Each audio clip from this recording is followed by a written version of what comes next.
എന്താണ് എൻ പാസന്റ് എന്ന് പലർക്കും അറിയില്ല. അത് എങ്ങനെയാന്ന് വെച്ചാൽ, ഇപ്പോൾ ആ വെളുത്ത ആൾ നിൽക്കുന്നുണ്ടോ?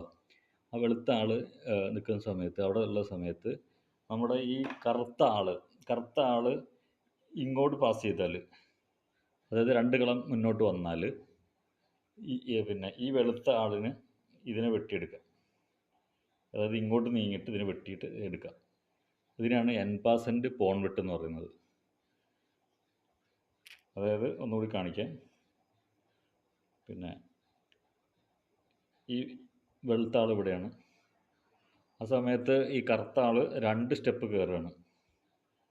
2 സ്റ്റെപ്പ് കയറുന്ന സമയത്ത് സാധാരണ പോണിന് മുന്നോട്ടല്ലേ പോകാൻ പറ്റുള്ളൂ. പക്ഷേ ഈ കേസിൽ ഈ ആൾ മുന്നോട്ട് ഇങ്ങനെ വെച്ച് കഴിഞ്ഞാൽ അടുത്ത പ്രാവശ്യം ഈ വെള്ള ആളിന് ഇങ്ങനെ വെട്ടിയിട്ട് ഈ കറുത്ത പോണിനെ എടുക്കാം. ഇതിനെ പറയുന്നതാണ് എൻ പാസന്റ് പോൺ വെട്ടെന്ന്.